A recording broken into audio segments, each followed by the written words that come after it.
로마서 10장 10절부터 13절까지 같이 합독하도록 하겠습니다. 로마서 10장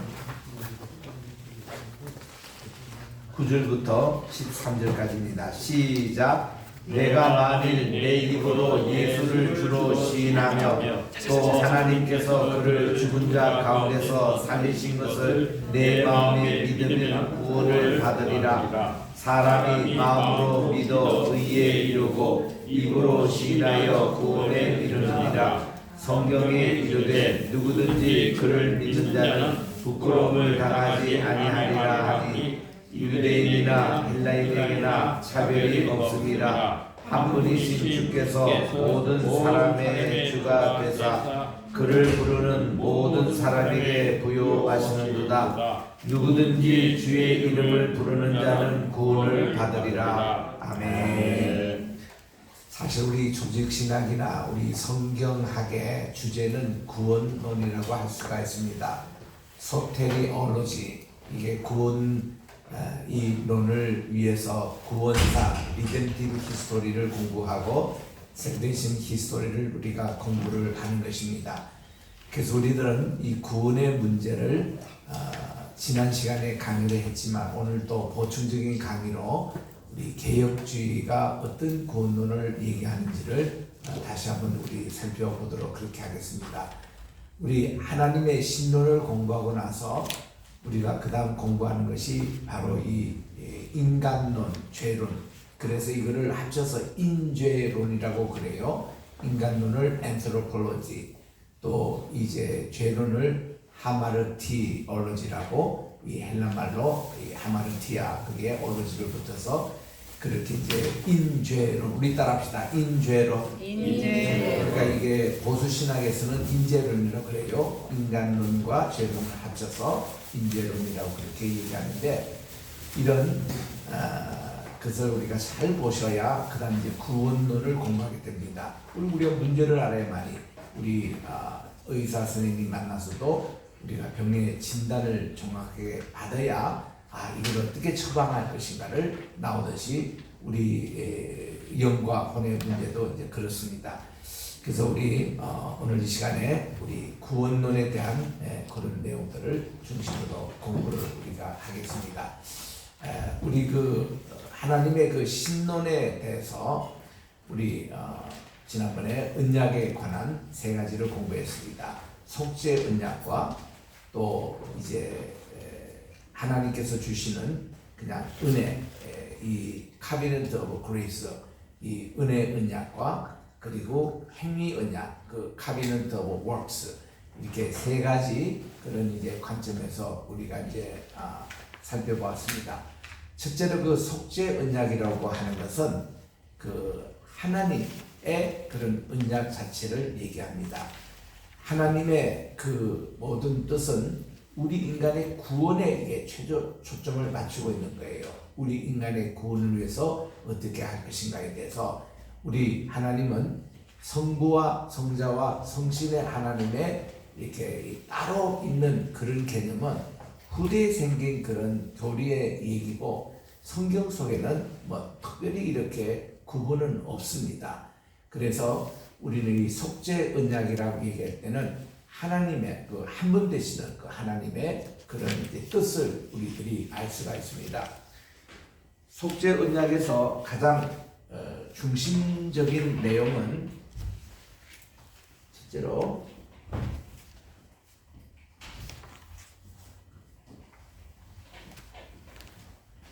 이제 보통 조지 신학에서 이런 이제 속죄 언약에 대해서 잘 얘기를 하지 않는데 우리 개혁 신학에서는 이걸 참 중요하게 얘기하는 겁니다. 이 속죄 신학에 우리 가장 중요한 것이 소드 아드나이라고 그렇게 얘기합니다. 이거를 우리가 어떻게 번역하는 거 아니? Council of 야훼, 이렇게 이제 번역을 합니다. 여호와 야훼의 회의다, 이런 내용이죠. 이런 회의의 모습을 이사야서 6장 우리 7절 8절에 보면은 누가 우리를 위하여 갈고 하나님이 이렇게 회의하실 때에 이때에 입술의 부정함을 치유를 받았던 이사야가 제가 여기 사오니 저를 보내주십시오. 그는 천상회의에 참석을 한 거예요. 그가 이렇게 높으신 하나님의 보좌가 보이고 또 서랍들의 찬송 소리가 이 문지방 성전의 궁전까지 들릴 때 그가 자신이 정말 망하도다 나의 입술이 부정한 내가 하나님 거룩한 하나님 배우시니 나는 이제 죽는다. 그럴 때에 하나님이 서랍 가운데 한 사람이 그렇게 숯불로 이렇게 자기의 입술을 이렇게 해서 내 입술에 대했더니 내 죄가 다 정화해졌다. 이렇게 할 때에 그가 귀가 열리고 눈이 열리고 그리고 몸에 전율이 와서 그가 감히 천사들만 참석하는 이 천상회에 그가 참석한 거예요. 그래가지고 하나님께서 누가 우리를 위해 폐역하고 망할밖에 없는 이 예루살렘 또 유다에게 누가 우리 이것을 메신저를 전할까 의논할 때 이 이사야가 자기가 계신다고 이사야는 참 그것이 콜링 하나님부터 콜링 받는 게 아니라 자기가 자원해가지고 선교사가 된 거예요. 선지자가 된 겁니다. 이런 천상회의 모습이 또 성경에 이제 몇 군데 더 나오는데 창세기 보면은 1장 26절에서 28절에 보면은 하나님이 천지 만물을 창조하시면서 맨 마지막 장면에는 천상회의를 소집을 합니다. 이렇게 해서 하나님이 자 우리가 이제 우리의 형상과 우리의 모양대로 우리 사람을 만들어 가지고 이 온 만물을 하나님 대신에 다스리게 하자 하고 천상회의가 열리는 거예요. 거기서 말하는 우리의 형상 우리의 모양이라는 것은 하나님과 천상회의 멤버를 얘기하는 겁니다. 많은 이제 삼위일체주의자들은 여기가 성부, 성자, 성령 하나님의 그런 것으로 우리라고 해석을 해왔어요. 근데 그렇게 꼭 할 필요가 없습니다. 지금은 신학이 바뀌었어요. 그게 아니라 천상회의, 이 소드 아도나이 이걸로 관점해서 천상회의에 참석했던 멤버들이 다 천군천사들입니다. 그 우리들에는 게 그거예요. 그리고 또 한 번 또 나오는 게 3장 24절에 나와요. 자 이제 아담과 하와가 이렇게 따먹지 말라는 걸 따먹어서 이제 우리들처럼 우리 천상회의에서 다 하나님이 소집해가지고 선거하고 구별하고 다 재판하고 이제 그런 장면인데 우리처럼 하나가 됐으니 천상회의 멤버처럼 이렇게 쥐들이 눈이 밝아져가지고 이제는 땅의 것에 대해서는 눈이 밝아요. 하늘의 것은 눈이 어두워졌습니다. 그래서 이제 여기 에덴 동산에 더 이상 살지 못하도록 쫓아내자고 그렇게 한 것도 이게 천상회의에서 결정이었습니다. 또 보면은 욥기에 보면은 1장 1절부터 2장 3절까지 나오는 이 내용입니다. 여기에 보면은 천상회의에서 이 욥기는 언제 쓰여진 거 아니 아브라함 이전이에요. 최소한 아브라함 200년 앞서 그때 인물이 욥이었거든요. 왜냐하면은 욥기에 보면은 전혀 모세의 율법과 관계되는 얘기가 안 나옵니다. 욥이 그렇게 뭐 정죄하고 이렇게 뭐 하나님을 대신하고 의를 이렇게 강조하고 이런 내용에서 모세의 율법이라든지 그 내용이 한마디도 나오지 않아요. 그래가지고 이것은 모세 이전에 쓰여진 것이고 또 여기는 아브라함 이전에 그런 모든 모습들이 여기 다 그 욥기에 나오기 때문에 그 이제 여기에 됐는데 이때 이 멤마에서 이 사탄이 여기에 지금 참석을 합니다. 여기에 이 사탄이 여기에 천상회에 참석할 정도로 아직도 사탄이 네피림이 되지가 않았어요. 이 여기 하늘 천상에서 아웃되는 되기 직전까지 여기 이제 여기 사건으로 인해서 완전히 이제 사탄은 하나님에게 떨어지는 겁니다. 왜냐하면 사탄의 마지막 하나님의 기회를 주셨는데 이 기회를 욥만 실컷 고생시키고 욥이 끝까지 승리해버리니까 사탄이 설 자리가 없어져서 이제 완전히 주변에는 그러니까 이 사람 원래 이름이 루시엘이었는데 하나님의 루시엘 하나님의 빛이라는 뜻입니다. 룩스라는 여기서 나오는데 하나님의 빛이라는 뜻이 나오는데 이제 이 욥의 사건 이후로 그가 루시프가 되는 거예요. 이 프라는 뜻은 뭔가니 위장하다, 가장하다 이런 뜻이에요. 그 빛을 가장하는 이런 것입니다. 광명의 천사라는 소위 광명의 천사라는 게 진짜 그 빛의 천사라는 뜻이 아니고 광명으로 가장하는 빛도 아닌데 거짓 빛으로 가장하는 이런 내용이에요. 그 루시퍼에서 나온 이름이 일루미나트라는 것입니다. 일루미나티가 광명파라 그러는데 광명 여기 지금 경기도도 이 광명이라는 그곳이 있습니다만 그거하고는 이름이 관계가 없습니다만은 이 일루미나티가 광명파라고 그렇게 얘기해요.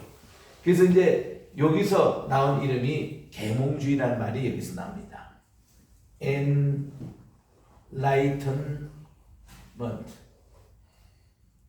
여기 이제 영어로 그대로 번역한 거예요. 이 광명파라는 말을 Enlightenment 이렇게 번역해 가지고 이것은 뭔가니 지들이 이 세계를 빛으로 장악하겠다는 겁니다. 거짓 빛이죠. 그래서 이런 빛으로 가장한 것이 가짜 태양신. 태양신도 그냥 태양신이 아니라 가짜 이래가지고 하늘에 쫙 광명을 펴고 이렇게 날개를 쭉쭉 달리는 거. 뭐 그런 게 대표적인 것이 우리 한국에도 자동차의 심볼에 보면은 제네시스가 그런 가짜 빛을 발하고 있습니다. 토요타 거기도 보면은 토요타가 사탄의 뿔 이렇게 했던 토요타 그 심볼이 어떻게 되죠? 사탄의 뿔입니다. 그게 사탄의 뿔의 심볼이에요. 그게. 그래서 이런 것이 그 가짜 이런 광명파 여기하고 관계되는 것인데 이것이 이제 소위 말해서 프리메이슨이라고 합쳐가지고 하나님을 대적하는 거예요. 프리메이슨, 메이슨은 뭡니까? 석공이잖아요. 그리고 프리라는 건 자유석공이라 이래서 이 사람들 조합해서 만든 것이 중세에 된 모든 성당을 프리메이슨들이 만듭니다. 프리메이슨들은 지들이 얘기가 저들의 조상이 바벨탑 만드는 그 사람들이라고 그래요. 바벨탑은 뭡니까? 벽돌, 인간이 만든 돌로 가지고 이렇게 그 탑을 스스로 꼭대기에 쌓도록 하는 것이 그게 프리 아니겠습니까? 메이슨. 이 바벨탑 쌓던 이런 기술을 가지고 만들 것이 솔로몬의 성전이래요. 참 솔로몬의 성전은 가슴 아픈 일입니다. 솔로몬이 왜 아버지 다윗이 이렇게 지어라고 성전 설계도를 주었잖아요. 그대로 지었다면은 하나님께서 정말 기뻐하는 성전이 되고 그리고는 하나님이 에덴 동산 이후로 하나님의 형상과 모양으로 회복받을 인간의 모습 그대로 나갔을 텐데 그거 따르지 않고 저 두로왕 히람에게 찾아가 자신을 보내가지고 우리가 이제 하나님의 신전을 짓고 싶은데 당신들 보니 바알 신전은 너무나 멋있습니다. 바알 신전의 최고 기술자를 파송해 주십시오. 그리고서는 우리가요 두로와 시드온 왕 이제 그쪽 지방이 무슨 지냐면 오늘날 레바논입니다. 레바논에 보니까 백향목 너무나 그게 탐이 납니다. 그래서 이게 바알의 신전 기술자도 기술자지만 사실 그 백향목 그게 탐났던 거예요. 그걸 가지고 우리 이 성전을 짓게 해달라고 했더니 두로왕 히람이 말이죠. 바알 신전의 기술자를 보내줍니다. 어이구 그렇게 하자고. 그리고 자기들의 백향목을 대거 이제 해서 솔로몬 성전을 짓게 하는 거예요. 그리고서는 그 보상으로 이 솔로몬이 그 갈릴리 북쪽에 있는 골란고용 그쪽에 있는 20개 도읍을 히람 왕에게 이게 땅을 희사합니다. 이번에도 우리 사우디아라비아에 가보시면 알지만 사우디아라비아 바로 그 위에 나라가 조르단입니다. 이 조르단 나라가 사면이 바다가 없었대요. 유일하게 바다 가까이 있는 것이 아카바만, 페르시아만 거기였는데 이게 그 당시는 사우디아라비아의 땅이었다는 거예요. 그래가지고 조르단이 그거 순통을 좀 트게 해달라고 사우디아라비아에게 대거의 땅을 무상으로 그냥 주고 이걸 바꾼 거예요. 그 사우디아라비아에 뭐 자기들 그 밑에 다 바다기 때문에 홍해바다고 저쪽으로 이제 인도양 이렇게 걸쳐져 있기 때문에 바다가 널널한데 이 요르단은 숨통을 좀 틀려고 그 아카바반을 자기들의 땅을 엄청나게 주고 팔은 거예요. 근데 나중에 보니까 그 땅에서 그렇게 석유가 많이 나왔다는 거예요. 그 이미 때는 늦었죠. 그렇게 해서 그들이 바다가 생겼듯이 이렇게 솔로몬 왕이 두로 이 왕에게 갈릴리 그 지방의 앞에 있는 골란고원을 엄청난 땅 20개 도읍을 그렇게 줄 정도로 이렇게 했습니다. 이게 타락의 원인이에요. 그 이 솔로몬 성전을 하나님의 성막에 모여 하나님의 디자인대로 지어야 될 이 성전을 크게 세 가지 실수를 합니다. 그 두 기둥을 세웠다 그랬어요. 야긴과 보가스의 기둥. 여러분 성막에 지을 때 이 기둥이 있던가요? 기둥은 100% 잘못된 겁니다. 이 기둥이 뭔가니 바알 신전에서 말이죠. 남자를 상징하는 오벨리스크 있죠. 남건이에요. 그 상징이에요. 이게 두 가지가. 그래서는 매일 성전, 이 솔로몬 성전에 메스들의 몸이 있었대요. 여러분 이게 태권도에서도 메스터라는 용어를 쓰고 또 우리 학교에서도 메스터하면 석사 이런 것으로 쓰는데 또 그 태권도의 어떤 도장의 관장도 메스터라는 용어를 쓰는데 그 이 뜻이 바로 프리메이슨의 용어거든요. 이게 이제 자기들이 그 지도자라는 겁니다. 일종의 메스터하면은 이제 바알 종교에서는 성적인 종교예요. 남자의 남창들을 메스터라고 했어요. 여성들은 여창이 따로 있었습니다. 그래가지고 이들이 성적인 결합한 것이 바알 종교의 그런 모습인데 그 기둥이 왜 성전에 왜 세워지냐고요. 하나님이 이 기둥을 굉장히 싫어하시는 거예요. 그래서 이게 있는 것이 큰 실추였습니다. 두 번째로 뭔가니 그게 현관을 만들었다 그러는데 현관이 왜 있어야 돼요? 근데 이 현관이 바알 신전에서는 무슨 역할을 하니 매일 아침에 남창과 여창들이 기둥 주변에 모여가지고 조회를 하는 장소입니다. 그 장소가 솔로몬 성전에 들어와 있는 거예요. 세 번째 큰 실수가 뭔가니 솔로몬 성전이 성곽과 다른 점이 옆에 말이죠. 그렇게 많은 방을 만들어 놨어요.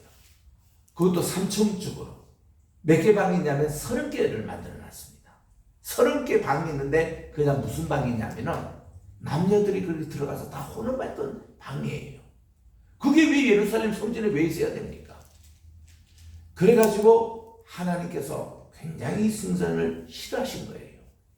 솔로몬이 이를 성전을 짓고 열왕기상 8장에서 봉헌 기도 열심히 하니까 그 기도를 하나님께서 연락하신 것이지 이 성전 건물 자체를 하나님 기뻐하시다는 것은 한 번도 없습니다. 오히려 그 기도로 예배를 드리니까 하나님의 영광이 잠시 머무는 건 사실이에요. 근데 에스겔 10장에 보니까 이 영광이 떠나갔다고 그랬습니다. 하나님의 영광을 떠나가는 것을 이가봇이라 그래요.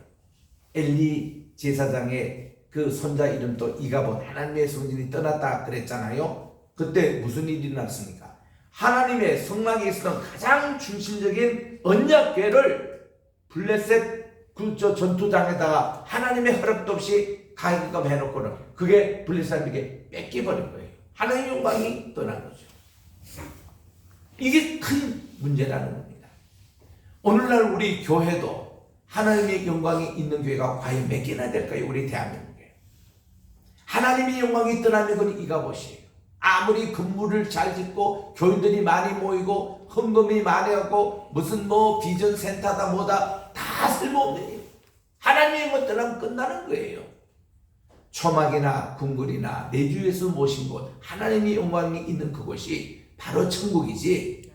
그래서 우리들은 이것을 기억해야 합니다. 우리 교회는 하나님의 영광이 있는지 아느냐. 하나님의 영광이 떠나면 안 되는 거예요. 그래서 우리 이런 사건을 통해서 우리는 참 많은 것을 우리 깨닫고 배워야 하는 것입니다.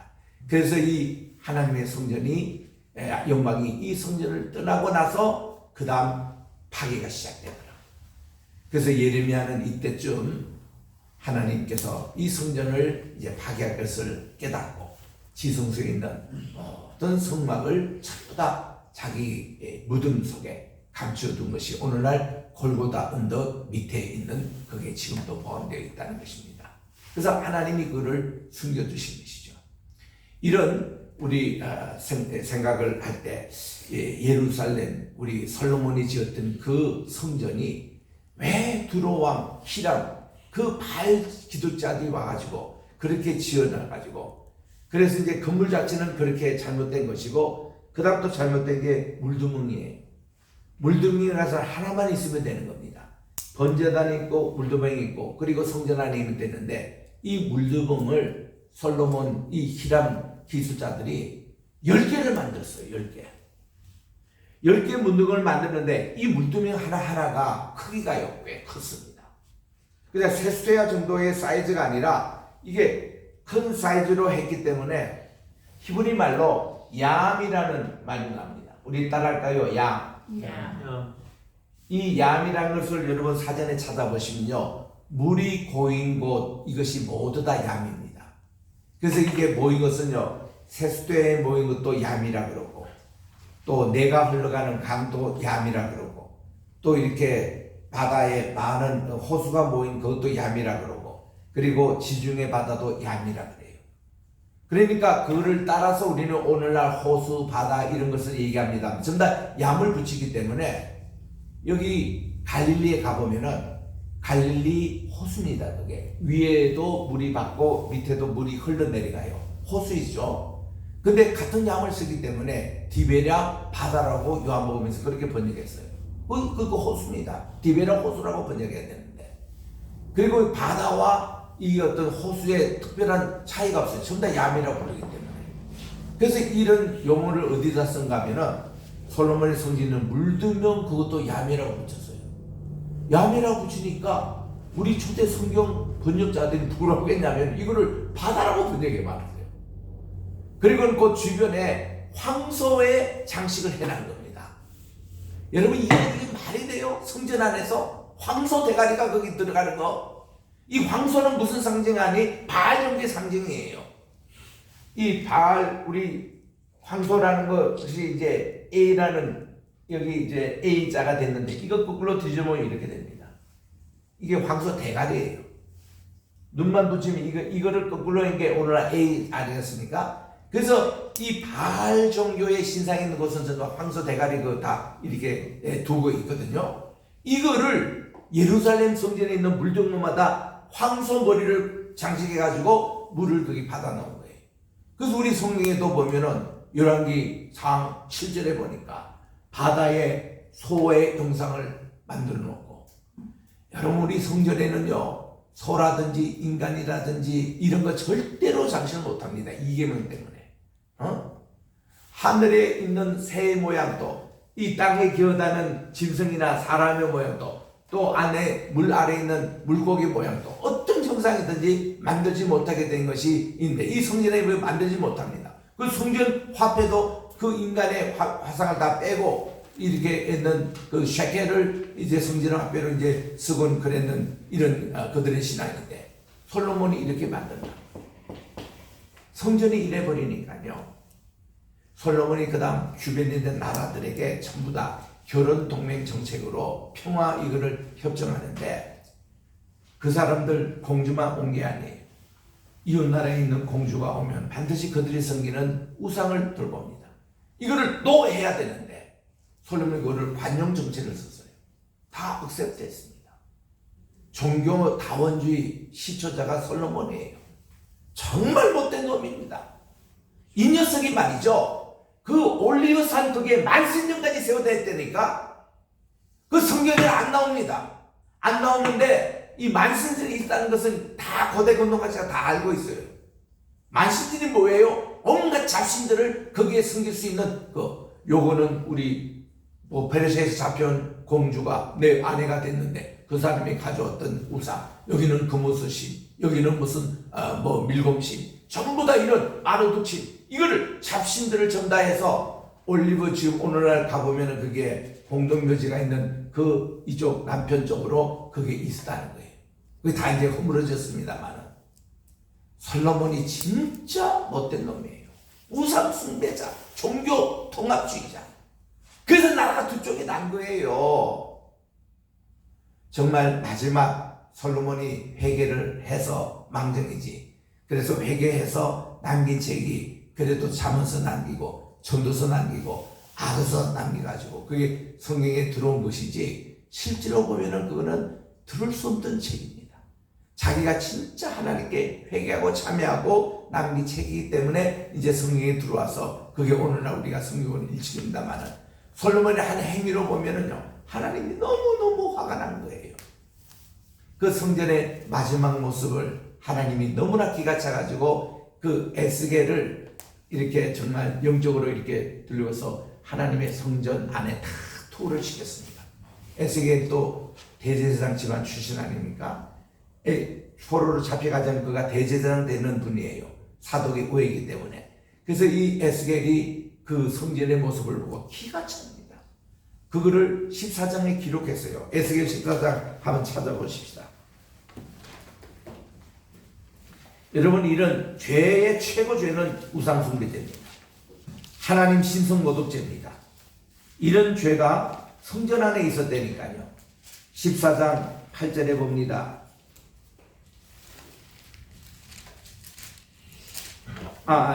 에스겔 8장이에요. 8장 14절에 봅니다. 그가 또 나를 데리고 성전 여호와의 전으로 들어갑니다.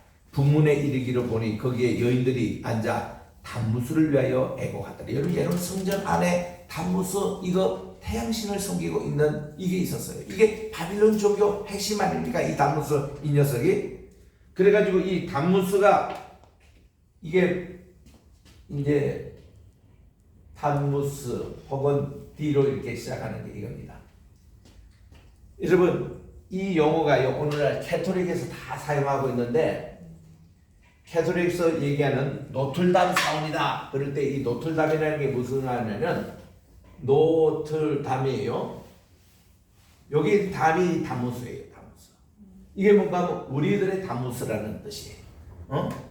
이 노틀담은 여기서 얘기하는 것은요, 성모 마리아를 얘기합니다. 마리아가 우리들의 단무스래요. 단무스 원래 남자신인데, 그래도 하여튼 이렇게 얘기하는 거예요. 노틀담. 또 노스트라다무스라고 여러분 들어봤을 겁니다. 노스트라다무스. 이 사람이 누굽니까? 중세시대 때 종말론자입니다. 이 뜻이 뭔가니 우리들의 레이디라는 뜻이에요. Our Lady. 레이디가 여기서 마리아를 얘기하는 겁니다. 성모를 마리아로 숭배해요. 이게 여신 사상인데, 여신 숭배 사상이 마리아는 말이지만은 본래 이 고대 근동의 주신은 여신이었습니다. 다무스였어요. 쭉 내려오는데 보면은 보세요. 첫째로 그들이 이스타르 여신을 섬겼던 그 슈메르의 여신, 거기 달신입니다. 달신의 이름이 이스타르, 이난나, 노스트라, 이 니무롯의 엄마가 되는 세미라미스. 이 사람이 다 달신 계통의 다른 이름들이에요, 전부 다. 그리고 달신 보세요. 여러분, 우리 니누에 성할 때 니누에 있잖아요. 그 자체가 달신이에요. 하란 할 때 하란 그 자체가 달신 이름입니다. 또 그 밑에 내려오면은 사마리아 할 때 세메르, 그게 달신 이름이에요. 여리고 할 때 여리고가 그 달신 이름입니다. 이 전부 다 같이 진짜 달신이에요. 요 달신이 어떻게 가장하냐면 바알 종교에서 아세라로 가장합니다. 아세라 여신. 그리고 또 아세라가 아스타로트 여신이 있습니다. 그리고 거기 이제 좀 로마 시대 때 내려오면 요게 비너스고, 요게 다이아나고, 요것이 아르테미스, 아데미 여신 할 때 그 아르테미스, 요렇게 이 다 같은 종의 달신들이에요. 요게 오늘날 이슬람에서 알라입니다. 그 녀석이 달신이에요. 달신. 남자신이 아니에요. 그래서 이런 달신 숭배 사상이 여기 지금 이게 솔로몬 성전 안에까지 들어와 있다니까요. 지금 이 다무스를 위해서 지금 기도하고 있는 이 무슨 짓인가 도대체. 그리고 또 하나님이 에스겔에게 보여줍니다. 인자야, 내가 그것을 보느냐? 이보다 더 큰 가증한 것, 신성모독죄, 이거를 내가 보여주리라. 그리고 그를 데리고 16절에 성전 안뜰로 들어갑니다. 여호와의 성전 곧 현관과 계단 사이에 들어가니 25녀석이 이게 장로들이에요. 소위 말해서 이 여호와의 성전을 등지고 낯을 동쪽으로 향하여 동쪽 태양신에게 절하고 있었어요. 이게 옛날 신사삼배했던 거 아닙니까? 1938년도 우리나라에 두 개 큰 비극적인 일이 일어납니다. 우리 교계에서. 그날 3월 달에 우리나라 지금 성경에 개혁판이 조선 총독부에서 찍어가지고 너희들 이거 써라 이렇게 나오대요.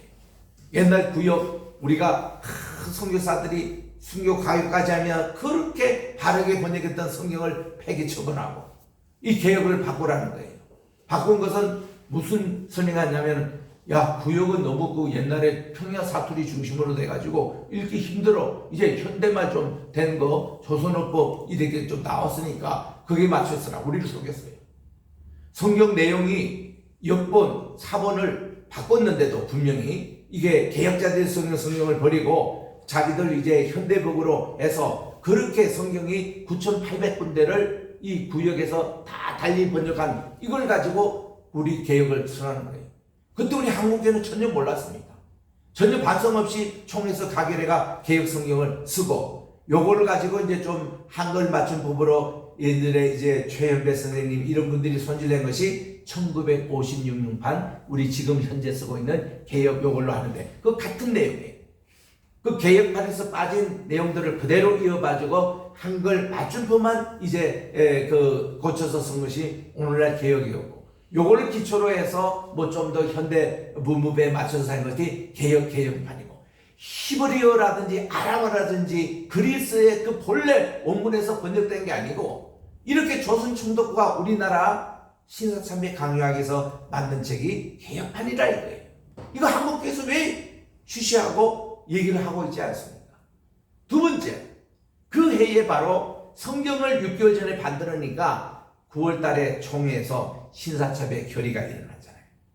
야, 조선 예수교 장로회에서 그 당시 감리교도 신사참배 넘어가 버리고 침례교도 넘어가 버리고 장로교가 마지막 남았는데 장로교에서조차 딱 이렇게 나가니까 선교사님들이 화가 나가지고 총회 서기 앞에 와가지고 당신들 내 입에 이거 들어가시오.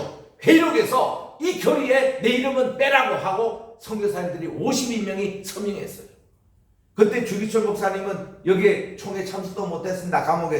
감옥에서 내 이름도 거기에 포함하시오. 나도 거기에 신사참배 나는 반대합니다. 우리 지금은 고신축이 됐습니다만은 다 옥중 성도들 다 우리 신사참배 반대하는데 우리는 동의할 수가 없어 하고 다 했습니다.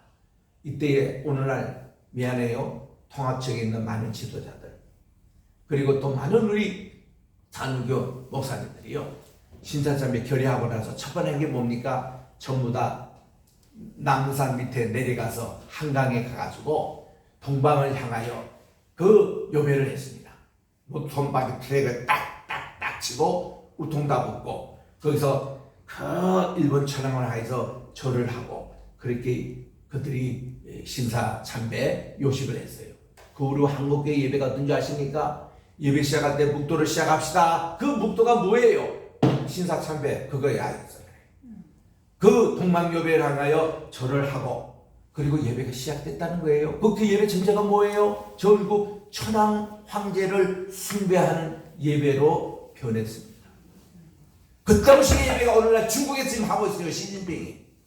그 예배가 지금 또 북한에서 저 김일성 일가가 하고 있는 예배입니다. 우상 숭배를 우리 한국교회가 받아들이는 건 말이 됩니까?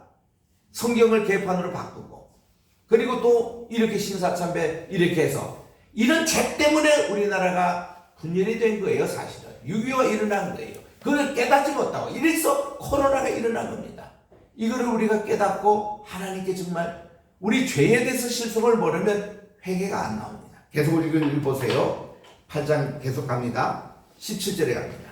또 이르되 인자에 내가 보느냐 유다 족속이 여기에 행한 가장 일을 적당하겠느냐 그들이 그 땅을 폭행으로 채우고 또다시 내 노여움을 일으키며 심지어 나뭇가지를 그 코에 주었는데 그러므로 나도 분노로 갚아 불쌍히 여기지 아니하고 긍휼을 베풀지도 아니하고 그들이 큰 소리로 내 귀에 부르짖어도 내가 듣지 않을 것이다. 그리고 하나님이 여기에 참 이 앞에 별들을 섬기죠. 달신을 섬기죠. 태양신을 섬기죠. 이런 방이 솔로몬 성전의 30개 방에서 다 우상 숭배 방이 되고 이러니 하나님께서 기뻐하시겠습니까? 10장에 갑니다. 에스겔 10장. 내가 보니 그들 그룹들 머리 위에 궁창에 남보석 같은 것이 나타나는데 그들 위에 보좌의 형상이 있는 것 같더라. 하나님이 가는 베옷을 입은 사람에게 말씀하여 이르되 너는 구름 밑에 있는 바퀴들에 들어가 그 속에 숯불을 두 손에 가득히 움켜가지고 성읍 위에 흩어라 하심에 내가 목전에 그렇게 흩었습니다. 그랬더니 4절에 우리 같이 읽을까요? 시작. 여호와의 영광이 그룹에서 올라와 성전 무지방에 이르니 구름이 성전에 가득하며 여호와의 영화로운 광채가 뜰에 가득하였고 하나님의 영광이 성전을 떠나버립니다. 그리고 이 성전이 망한 거예요. 하나님의 성전이 있으면 이 성전을 하나님이 지켜주시죠. 절대 망하지 않죠. 하나님의 영광이 떠나니까 이렇게 되는 거예요. 우리도 마찬가지입니다. 하나님의 영광이 떠난 인간은 아무 쓸데없는 지옥 갈 죄인에 불과합니다. 우리 주님의 영광 늘 그 속에 우리가 그려야 돼요. 이게 구원이에요. 이 우리 구원 문제를 우리 심각하게 생각하지 않으면 많은 사람들이 너무 구원을 쉽게 생각해요.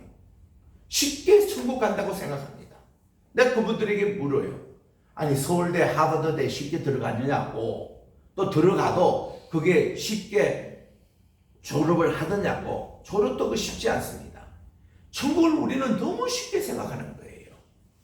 그래서 우리는 이 구원론을 잘 우리가 학습해야 합니다. 우리 성경에서 도대체 우리가 어떻게 해야만이 이런 것이냐. 자, 그래서 이제 프리메이슨 뭐 이런 얘기 하는 것도 우리가 모든 결론은 하나님께서 참된 구원이 어디 있는가 그것을 우리가 알겠어. 절대로 우리는 이런 거짓된 구원론에 속지 마시기를 바라는 거예요. 그래서 우리 첫 번째로 나오는 여기 이제 이 속죄의 언약의 핵심의 스가랴의 아까도 우리 쭉 나오지만 Council of the Yahweh 여호와의 그 회의 요거와 함께 스가랴 6장 13절에 나오는 우리 한번 찾아보겠습니다. 스가랴 6장 13절 스가랴와 학계는요 제2성전을 지을 때에 하나님께서 그들을 이제 사용해 주신 선지자들입니다.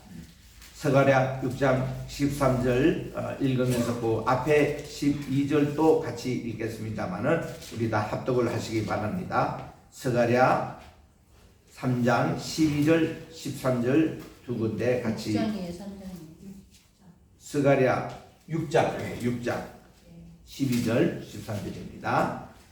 자, 같이 읽겠습니다. 시작. 말하여 이르기를 만군의 여호와께서 이같이 말씀하시되 보라 싹이라 이름하는 사람이 자기 곳에서 떠나서 여호와의 전을 건축하리라. 그가 여호와의 전을 건축하고 영광도 없고 그 자리에 앉아서 다스릴 것이요 또 제사장이 자기 자리에 있으리니 이 둘 사이에 평화의 의논이 있으리라. 굉장히 중요한 말씀이에요. 여러분 성경 번역할 때 이렇게 번역하면 안 됩니다. 12절에 있는 이 싹이라는 것이 이분이 메시아 예수님이거든요. 이분이 하나님이에요. 하나님이에요. 그래서 킹제임스 바이블에는 이 싹이라 할 때 브란치라 때 대문자로 이렇게 번역해 놨습니다. 브란치 대문자로 이렇게 써놨어요. 이게 하나님이란 말이에요. 그 싹이라 이름하는 사람이 자기 곳에 도달해서 여호와의 전을 건축하리라. 싹이라는 사람이라고 왜 그렇게 번역해요? 이게 하나님이신데 이렇게 번역하면 안 된다는 거예요. 이러기 때문에 자꾸 우리가 이게 헷갈리는 거예요. 이 성경 번역이 얼마나 중요한지. 그래서 이 하나님께서 말이죠. 전을 건축하시는데 거기에 특별히 이제 12절에 여호와의 전을 건축하고 영광도 없고 자리에 앉아서 다스릴 것인데 이제 제사장이 자기 자리에 있으니 이 둘 사이에 평화의 의논이 있을 것이다. 이겁니다. 평화의 의논. 이것을 영어로 보면은 Council of Peace예요. 이거는 하나님과 제사장 사이에 아까 얘기한 대로 여호와의 카운슬 회의가 이루어지는 거예요. 그리고 이 디자인으로 하나님의 제2성전이 건축이 되는 겁니다. 얼마나 중요한 것인지. 거기서 나오는 이 브랜치가 싹이라는 것이 하나님은요 늘 새싹, 새순. 그래서 여기서 순봉이라는 말이 나왔다고 그래요. 여기 이제 이사야 11장 1절에 나오는 거잖아요. 새순 할 때 싹. 이게 나시르. 요즘 말하면은 나사렛이라는 동네 그 이름이 새순이라는 뜻입니다. 싹이라는 뜻이에요. 이게 브랜치. 하나님의 싹이라는 하나님이라는 뜻이죠. 그죠? 그래서 이런 정말 하나님의 이 피스, 카운슬 오브 피스 이 의논이 있는 요것이 바로 아까 속죄 언약의 모습이에요. 하나님이 직접 카운슬 모으셔가지고 하나님 이 세상을 어떻게 구원하시고 어떻게 할 것인가를 의논하시는 그 자리에 이사야도 참여했고 사탄이 이제 완전히 여기에서는 이제 아웃이 됐어요. 거기서는. 그리고 하나님은 이런 종들과 함께 의논을 하는 오늘날 우리 지상의 총회, 노회, 시찰에 다 중요하지만 우리는 지상에 이게 있다는 거. 하나님의 카운슬, 평화의 그런 이 의논보다도 평화의 회의라고 하는 게 더 좋아요. 하나님과의 그런 모임, 이런 내용을 가지고 성전이 지어져야 되고 이런 내용 가지고 하나님의 구원의 플랜이 가는 것이 그게 속죄 언약입니다. 그리고서는 두 번째로 나오는 것이 은혜 언약이라고 나오는데 은혜 언약의 그 시점을 잘 보시기 바랍니다. 그리고 다음에 행위 언약이 나오는데 행위 언약을 웍스예요. 우리의 행위에 대해서. 그리고 은혜는 그레이스입니다. 인간이 범죄를 타락을 했어요. 에덴 동산에서 타락을 했습니다.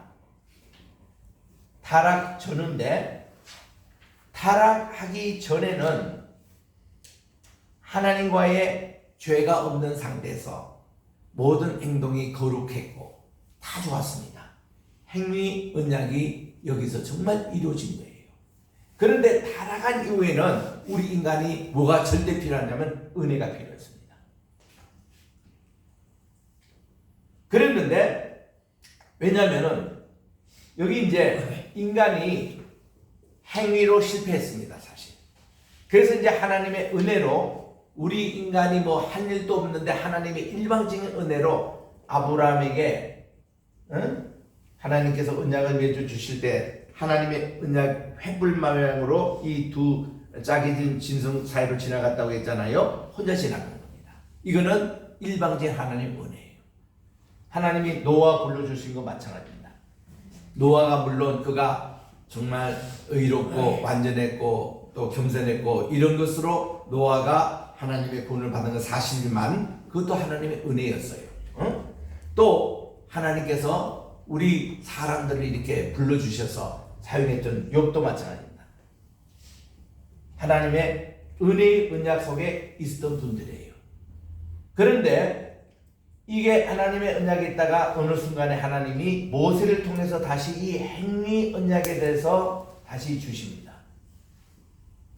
이거는 본질이 뭔가니 이제부터는 니들이 순종하면은 하나님의 축복이 임할 것이고 불순종하면은 하나님의 저주와 심판이 있을 것이다. 이런 내용이에요. 그래서 이거는 뭔가 하면 if then입니다. 조건부예요. 요거는 일방적입니다. 하나님이 그냥 내려주시는 은혜예요. 너희들이 순종하면은 축복, 그리고 불순종하면은 저주와 심판이 임할 거리라는 이런 언약으로 이렇게 되고 말았습니다. 그러니까 이런 내용들을 우리가 잘 보셔야 그 다음 나오는 우리 이제 죄의 문제가 이제 심각하다는 것을 나옵니다. 죄에 대해서 정리합니다. 제가 한 7가지 나눴는데 첫째는 원죄라고 그래요.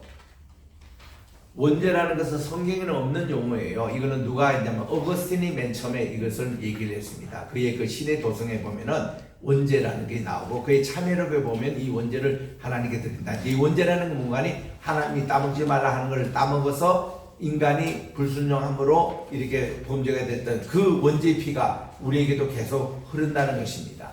이거를 이제 차단시키는 게 할례였고 이것을 차단시키는 게 신약시대는 침례 세례였다는 것입니다. 원죄에서 나오는 게 자본죄가 나와요. 자본죄를 영어로서 셀프 오펜스라고 합니다.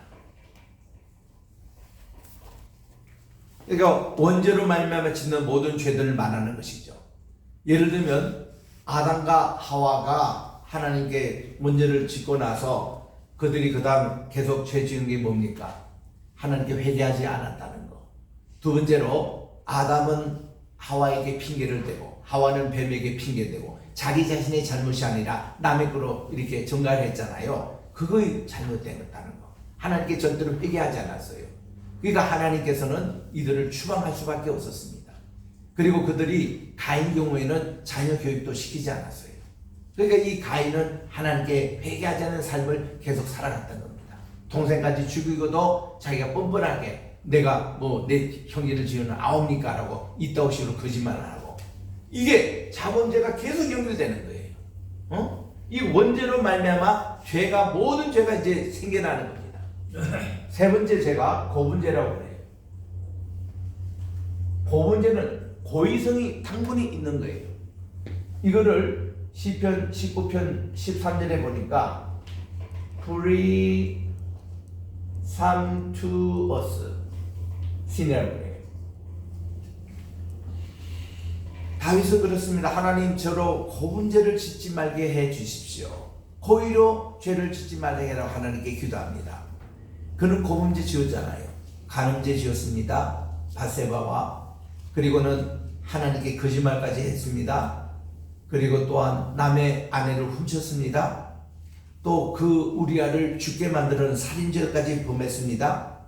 이런 탐욕죄 다 10계명도 그는 범했습니다.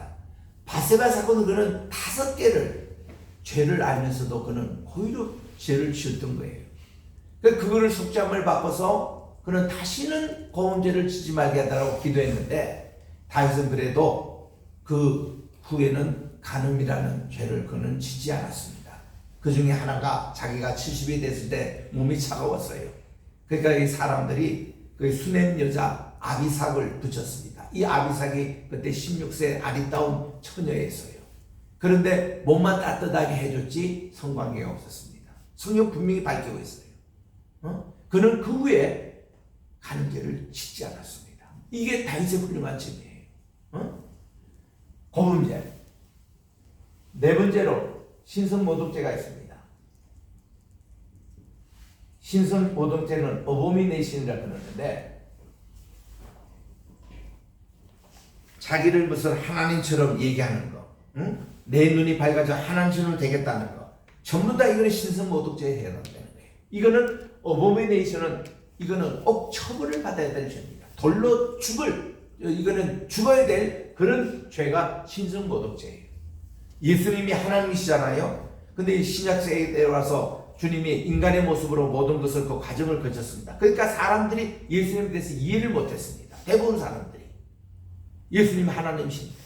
하나님이시 때문에 병자도 고치고 마귀도 고쳐주시고 또 이 권능의 말씀도 하시고 우리가 인간이 하도 말을 안 들으니까 하나님 자신이 인간이 되셔가지고 인간의 모습을 쭉 하시면서 기도하는 모습, 우리 주님께서 고난과 모든 것을 참으신 모습, 또 하나님이 치유하실 모습, 말씀을 전하는 모습 전부 다 본으로 보여주신 그 사건인데 그래서 자꾸 우리 주님은 시간만 나면은 내가 곧 아버지고 나를 본 자는 아버지를 본 자고 내가 바로 이제 아버지자 아들이고 이거를 강조하신데도 사람들이 이거를 신성모독죄로 뭐라는 거예요. 그러면 예수님 제자라도 아이고 우리 예수님이 바로 하나님이시라고 이렇게 증거해야 되는데 한 사람도 그거를 하도 답답해서 우리 주님이 3명 제자 베드로, 요한 그리고 야고보를 데리시고 변모산성에 가서 우리 주님 모습을 보여주시잖아요. 야, 내 똑똑히 봐라. 내가 바로 하나님이야. 이런 모습이야. 하늘에서 이는 내 기뻐하는 아들이니 너희는 저의 말을 들으라. 그러니까 또 아버지와 아들 관계만 자꾸 생각하는 거예요. 그 왜 그러냐면은 지금 우리 주님이 하나님이신데 육신을 입었기 때문에 우리가 우리가 이분을 하나님이라고 얘기하기는 육신을 입었기 때문에 그래서 아버지와 아들의 관계로 비유로 설명하신 것이지 그 진짜 모습이 아니라는 거예요. 그거를 교모산에도 보여주시고 또 세례받을 때도 보여주시고 또 부활하실 때도 이거를 보여주시면 깨닫지 못한 거예요. 그 중에서 그래도 제일 먼저 깨닫던 분이 도마입니다. 도마가 우리 부활의 주님을 만나자 손가락도 만져보고 옆구리만 My Lord, my God, 나의 주님이시오 나의 하나님이십니다. 이 신앙 고백이 이게 이제 진짜 신앙 고백, 이게 최고예요. 이런 내용들을 요한계시록에서 요한이 또 기록하고 그분이 바로 하나님이시라고. 요한계시록 4장 5장에 어떻게 나옵니까? 하늘 높은 보좌에 어린 양의 보좌가 있는데 그 주변에 모든 24장로들이 자기 멸류관을 들고 어린 양 보좌를 하는데 이 어린 양 보좌 하니까 우리는 고정적으로 뭐라고 생각해요? 아, 세상 죄를 지고 가는 하나님의 어린 양, 그 개념으로 그냥 성자 예수님 이걸 우리가 흔히 생각합니다. 아니거든요. 그분이 바로 하나님이시고. 왜냐하면 그 어린 양 보좌 하는 분은 하나님의 보좌가 따로 보이지가 않습니다. 계시록 여러분 잘 읽어보세요. 그분이 하나님이시고 하나님의 보좌인데 자꾸 우리는 엉뚱한 그런 생각을 하니까 이게 제대로 이해가 안 되는 거예요. 근데 여러분들 지금 제가 말씀한 대로 그분이 하나님이시고를 보면 신약이 다 보입니다. 그동안 좀 애매했던 부분들도 이게 다 풀려버려요. 아, 이분이 바로 예수님, 이분이 바로 하나님 그분이시구나. 이거를 우리가 편의상, 그러면 보혜사 성신님은 뭐예요? 성신님이 우리에게 했던 것이 구원의 서정을 쭉 이제 곧 제가 열거하겠습니다만은 이거 다 좋아하는 우리 성신님인데 그분이 곧 보혜사, 그분이 곧 하나님이시다 이거예요. 그 지금도 하나님이 이 세상을 만물을 창조하셨고 주관하시고 구속하시고 섭리하시고 지금도 역사하시는 그 하나님께서 재림이라는 게 다른 게 아닙니다. 하나님의 통치가 회복된다는, 완전히 회복된다는 그런 내용인데 뭐 구름 타고 뭐 나팔 불면서 주님이 뭐 이렇게 그것만 기다리는 게 아니라 이미 벌써 하나님 나라는 여기에 임하여 있는 거예요. 하나님의 통치는 이미 있는 거기 때문에 우리가 이렇게 그 하나님을 제대로 우리가 이해하는 게 가장 우리가 중요하다는 거예요. 우리가 성경을 읽고 신앙생활할 때에 이런 하나님에 대해서 이해가 되지 않으면요 자꾸 하나님을 삼신론으로 찢어가지고 이게 성령 하나님, 성자 예수님 하나님 이렇게 하면은 안 된다는 거예요. 성경은 일적으로 그 말씀하는데 인간이 그거를 교리로 이래서 자꾸 나누고 자꾸 이렇게 하는 겁니다. 물론 편의상 우리가 그렇게 하는 거예요. 그러나 그것이 다가 아니라는 거. 그래서 이런 신성모독죄가 있고 다섯 번째는 성령 해방죄가 있습니다. 성신 해방죄라는 건 다른 거 아니에요. 신성모독죄와 같은 말이에요. 그런데 이 죄는 결코 용서를 받을 수 없다는 겁니다. 이게 뭔가니 하나님에 대한 일에 도전하는 거, 하나님 일에 방해하는 거, 이거 안 된다는 거예요. 예를 들면 하나님이 창조하시고자 하는데 그 창조를 방해했다.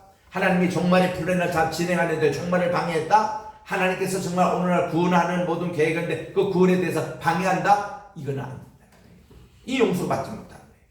여기서 말하는 성신 해방죄와 신성모독죄는 같은 말입니다. 어떤 의미에서 같은 한 분 하나님의 하신 일에서 방해하는 거 이거는 안 된다는 인간이. 이 방해 좀 하다고 까불다가 혼난 사람이 누구예요? 욥입니다. 욥이 하나님에 대해서 이런 뭐 이렇게 변론하니까 하나님이 직접 나타나가지고 야 64가지 질문을 하면서 네가 이걸 아느냐 욥이 거기서 완전히 기권하는 겁니다. 하나님에 대해서 완전히 야 내가 지금까지 귀로만 듣게 됐는데 주님이 그런 질문하듯이 하나님이 보이시야 하는 거예요. 하나님의 세계가 보이시야. 그래서 그가 기권합니다. 그리고서는 이런 역사들 이게서 우리에게 야 이거를 가르쳐 주는 거예요. 우리도 욥처럼 실수하지 말아야 되겠다. 이런 내용들을 보는 겁니다. 자, 여섯 번째로 제가 이제 요거를 얘기하는 겁니다. 적극적인 죄와 소극적인 죄를 얘기를 했습니다. 적극적인 죄라는 것은 이거는 참 중요한 얘기예요. 우리 그 야고보서 3장 맨 끝에도 나옵니다만은 뭐든지 믿음으로 하지 않는 것이 죄라고 규정하고 있습니다. 또 로마서 14장 끝에도 선을 알면서도 행하지 않는 것이 그 죄라고 했습니다. 어제도 우리 누가복음 10장을 통해서 선한 사마리아 비유를 말씀해드렸는데, 이게 강도당한 그 사람을 보고 제사장도 그냥 지나갑니다. 레위인도 그냥 지나갑니다. 이런 게 죄라는 거예요. 선을 알면서도 그냥 지나치는 거. 이거 내가 선인 줄 알면서도 하지 않는, 또 믿음으로 하지 않는 거, 모든 거 있죠? 다 죄입니다. 그게. 이런 거를 적극적인 죄라고 그래요. 그 적극적인 죄가 우리 진리에 훨씬 더 많습니다. 요 소극적인 죄는요, 그건 참 쉬워요. 성경에 하지 말라 하는 거 하는 거, 성경에서 하라 하는 거 하지 않는 거, 그 성경의 말씀을 불순종하는 그런 거예요. 소극죄는 뭡니까? 결국 구약에 나오는 613개의 계명을 거꾸로 사는, 불순종하는 거. 신약에 1050개 나오는 계명을 거꾸로 사는 거. 이런 것이 소극적인 죄죠. 그죠? 예를 들면 보세요. 여기 구약에는 안 나오는 죄가인데 신약에는 뭡니까? 항상 기뻐하라. 구약에는 없습니다. 그게. 근데 우리는 항상 기뻐하지 않는 게 죄라는 거예요. 또 쉬지 말고 기도하라 하는데 기도를 쉬는 거 그 죄입니다. 구약에도 나오지만. 또 범사에 감사하라 하는데 범사에 불평하는 거, 그것도 죄입니다. 성경에서 나오는 모든 것, 너희들 서로 화목하게 지내라, 이것도 그렇게 살아야 되는데 화목하지 않게 지낸 거, 그겁니다. 우리가 지금 하는 일이 얼마나 죄를 많이 짓고 있습니까? 이런 소극적인 죄도 많이 짓는데, 적극적인 죄는 믿음으로 하지 않고 하나님을 인정하지 않고 뭐 이런 게 다 죄는 거예요. 우상숭배 죄는 말할 것도 없고. 그러니까 이런 죄에 대해서 확실히 알아야 그 다음 해결을 할 수 있고, 해결을 확실히 해야 우리는 구원의 길로 갈 수 있는 것을 우리들이 여기서 배우게 되는 것이죠.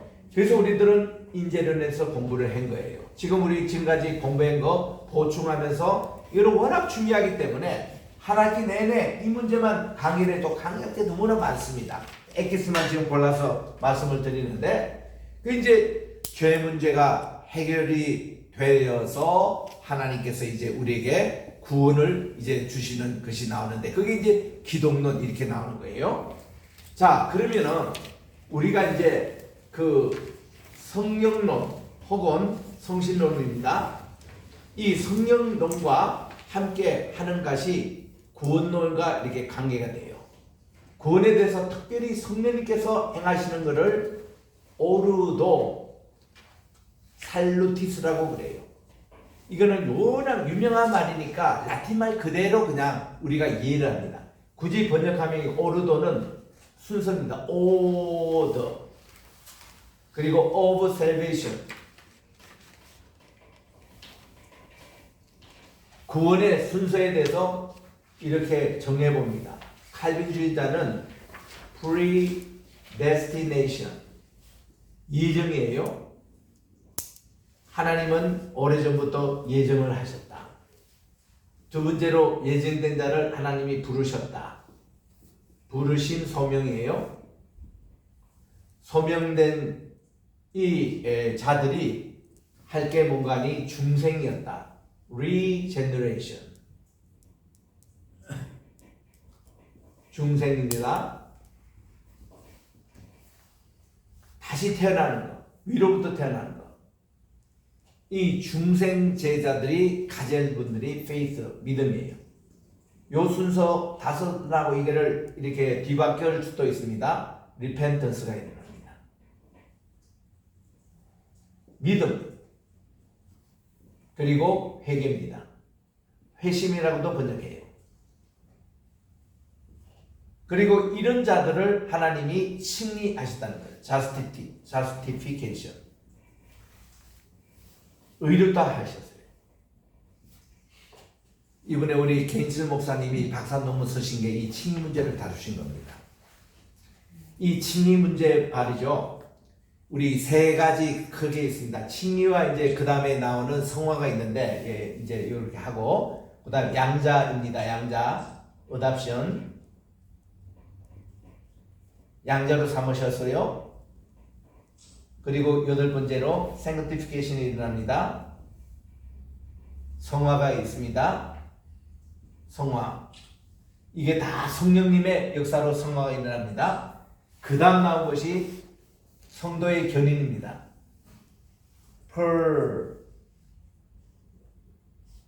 우리 연세대학교 세브란스 병원이라고 그러는데 그거는 세브란스 의사의 이름을 따라서 했는데 거기에 펄만 붙이는데요. 펄 세브란스입니다. Perseverance of Saints. 성도 간의 견인입니다. 견인. 이거는 마태복음 24장 13절에 나온 대로 누구든지 끝까지 견디는 자가 구원을 얻으리라. 그 말씀에서 나온 거예요. 그리고 마지막 열 번째가 글로리피케이션. 영광의 단계로 나간다는 거예요. 이것이 이제 우리 그리스도의 마지막 골인데 뭐가 영광이 되냐면은 그리스도와 하나가 되는 겁니다. Mystic Union. Union with Christ.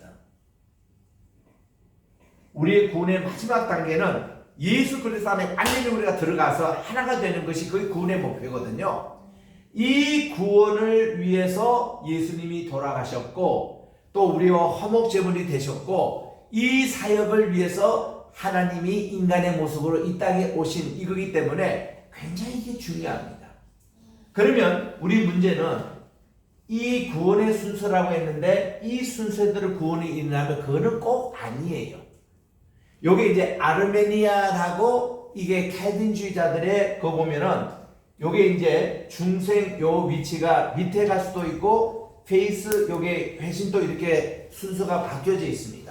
이런 것은 큰 것이 아니에요. 오히려 이제 캘비 같은 분은 말이죠. justification 이 단계하고 sanctification 이 단계가 동시에 일어났다고 그렇게 얘기를 해요.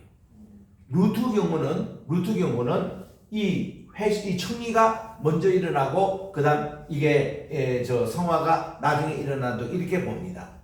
그런데 요한 웨슬레의 경우는 뭔가니 이 생티피케이션도 강조해요. 우리는 성화가 이루어질 때 칭의가 의미가 있다는 것입니다. 그래가지고 여기에 요 문제에 관해서 세 개의 교파가 루터교, 장로교, 감리교가 나올 정도로 이 순서에 대해서는 얼마든지 뒤바뀔 수도 있고 먼저 나중에 이렇게 될 수 있습니다. 저는 그런 순서라고 보기보다는 성령님께서 이 10가지를 다 행해 주신다고 이런 그걸로 내가 보는 거예요. 이게 동시에 일어날 수도 있고 또 이게 어떤 순서도 될 수 있고 하는데 이것이 오랫동안 우리 개혁신학의 500년 동안 신앙의 전통으로 내려왔기 때문에 우리에게 도움이 됩니다. 이런 과정을 거치구나. 그럼 나는 지금 현재 상태가 어디 칭의 상태는 이제 된 것 같고 이제 여기에 어둡션 상태 여기 왔나? 여기 이게 이루어지나? 이렇게 보는 거예요. 여러분 이거 근거가 어디에 있습니까? 로마서 8장 29절에서 30절에 나오는 요 내용이에요.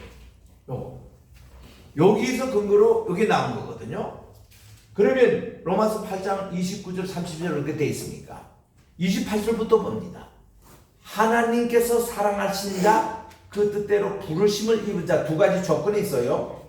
이 자에게는 모든 것이 합력하여 선을 이루느니라 그렇게 대전제를 말씀하시고 나서 요거를 설명하는 과정에서 하나님이 미리 아신 자 이게 예정합니다. 미리 아신 자를 부르시고 부른 자들을 이거를 건너뛰어 가지고 의롭다 하시고 이 의롭다 하신 것을 건너뛰어서 이게 성화 이렇게 성화의 과정을 거치시고 그리고 마지막에 건너뛰어서 영화의 단계로 간다고.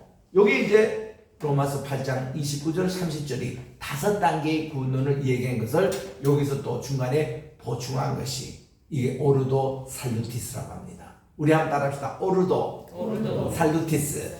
붙여서 한번 읽어보겠습니다. 오르도 살루티스. 워낙 중요하기 때문에 우리 개혁신학을 공부한 사람은 이 오르도 살루티스에 대해서는 적어도 여러분이 이게 제가 총신에 가서 우리 합동 측에서 다시 강도사 고시도 보고 다 그 목사 그 죄치임도 받았습니다만은 이거 반드시 묻는 거예요. 구원의 서정에 대해서 논할 수 있느냐? 그러면 이거를 얘기해 줘요. 이거는 필수적입니다. 강도사 고시 볼 때, 850명 강도사 고시 내가 봤잖아요. 내가 목회한 지도 30년 넘는 사람이 봤습니다. 그래가지고 다 보고 나서 총에서 내가 갔더니 850년 강도사 모시보면서 내가 1등을 했대요. 특별상을 우리 도에서 내가 받았습니다. 그런데 총회 직원이 하는 얘기가, 근데 목사님은 왜 강도사 모시 왜 보았습니까? 내가 뭐 합동중에 들어오려니까 그 강도사 모시 봐라고 해서 그래 본 거랍니까? 아니 목사님 나이가 지금 55세가 넘었는데 55세 넘으면 강도사 모시 그거 면제라는 거예요. 진작 얘기해 주지요. 하루 고생시키려고 내가 이거 준비한다고 그래 놓고는 저 양지 캠퍼스에 가서 이거 고시 보고 그게 다 옛날 10몇 년 전에 얘기했습니다. 그래서 참 면제를 받을 수 있는데도 나는 그 봤는데 그것도 탑으로 해가지고 또 특별상도 주더라 하여튼. 그러니까 이거는 하여튼 기본이에요. 이렇게 외우셔야 됩니다. 그리고 여기서 이제 또 우리 장로계에서는 이제 칼빈이 만든 것은 아닌데 칼빈주의자들이 이제 구원에 또 5 그 필수적인 요소가 있다고 해서 이게 이제 이거를 튤립이라고, 우리 칼빈주의자가 꼽혀온 곳이 네덜란드거든요. 네덜란드에 가보시면 튤립이 거의 그 나라의 꽃처럼 아주 참 찬란합니다. 여기 이제 요 첫 자를 영어로 이렇게 따가지고 튤립이라 이제 그렇게 한 것인데, 이것은 특별히 1618년부터 1619년 사이에 노르트라는, 여기 이제 D가 들어가요. 도르트 회의. 여기 이제 소집된, 여기에서 그 당시에 이제 알메니즘, 알메니아. 이 알메니아가 장로교의 예증론을 좀 이렇게 공격했던 일이 있었습니다. 요거를 이단으로 규정하기 위해서 모인 회의가 1년 반 동안 저들이 하면서 5가지 이렇게 튤립 요리를 확정했습니다. 첫째로 뭔가 하면은 인간은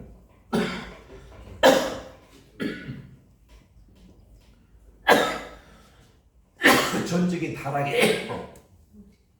타락. 그러니까 인간은 죄인이 돼 완전히 구제할 수 없는 그런 죄인이라는 겁니다. depravity, total depravity, 이게 T로 이제 처음 시작하는 전적인 타락에서, 여기 이제 이 말씀이 어딘가 나오면 로마서 3장 10절에 나오죠. 거기 보면은 세상에 의인은 문안이 하나도 없다고 그랬습니다. 그러면 의인에 대해서 아까 우리 에스겔 8장에도 보지만은 에스겔은 뭔가 하면은 대의인이 있으니 욥과 다니엘과 노아라고 했잖아요. 그럼 이들이 있는데 그들은 그럼 의인이 아니냐? 미안해요. 그 세 사람 다도 의인이 아니었어요. 노아 보세요. 잘 나갔다가 노아 방주 끝나고 나서 이 세상이 달라지고 죄가 없어야 되잖아요. 죄 때문에 그렇게 망했는데.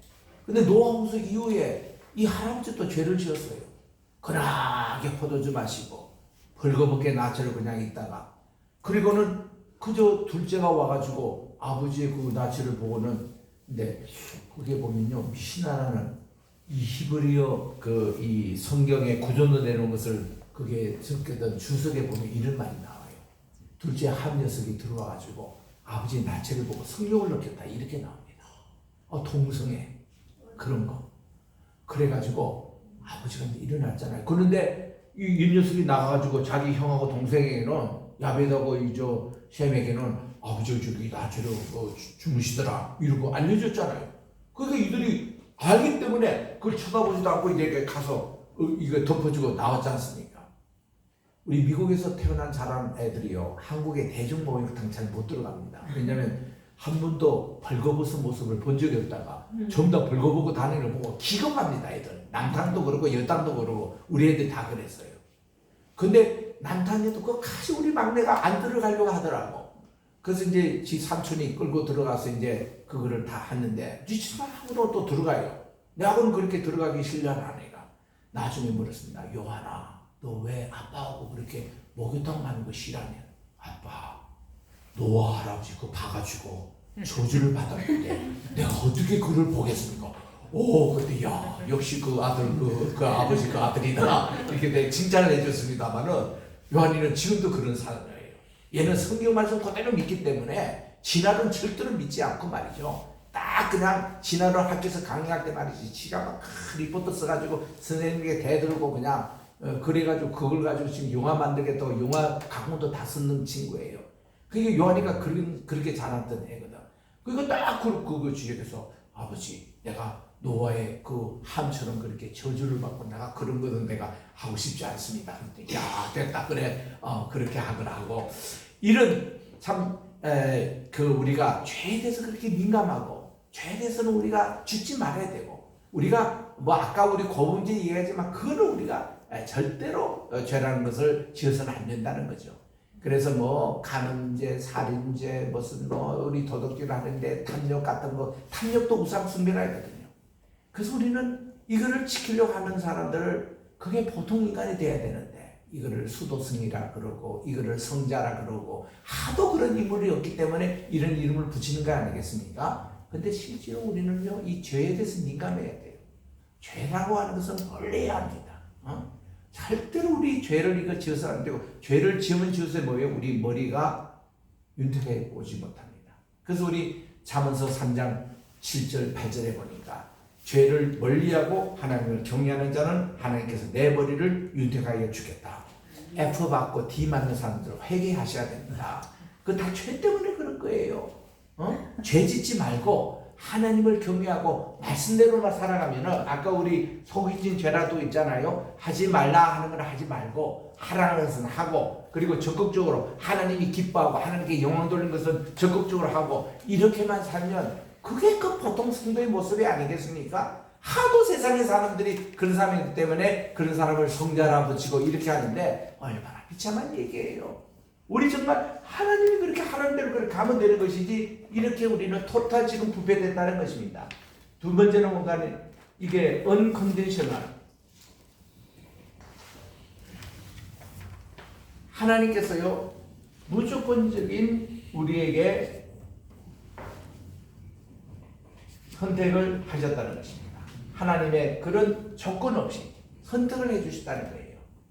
그리고는 선택해 주지만 리미티드 어토먼트 선택된다가 다 구원하는 게 아니라 거기서 이 속죄를 받는 사람은 제한됐다는 것입니다. 그리고 네 번째는 여기 I로 시작하는데 irresistible grace 이 하나님의 은혜는요 불가항력적인 은혜라는 겁니다. 이게 우리가 은혜를 사모하고 우리가 주십시오 받는 이게 아니라 하나님이 일방적으로 주시는 은혜. 이게 아브라함을 불러주셨고 노아 가정을 구원해 주셨고 롯의 가정을 구원해 주시다가 그들이 서로 타락했고 하나님의 그 irresistible grace 하나님의 그 은총 그리고 다섯 번째는 아까도 다시 P로 시작합니다만은 perseverance입니다. perseverance of saints 성도들의 견인이에요. 견인.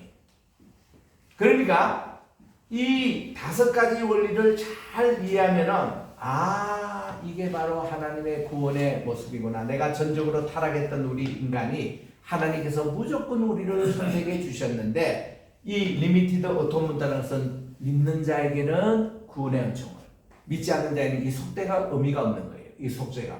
그리고는 불가항력적인 은혜 그리고 성도의 인내를 통해서 이 구원을 이루는 이 다섯 가지 이것이 그 당시 돌트회에서 결정된 거예요. 그러면 요거를 반대로 얘기했던 아르메니아가 요거 거꾸로 얘기합니다. 거꾸로 인간이 전적 타락되지 않았다 이렇게 얘기해요.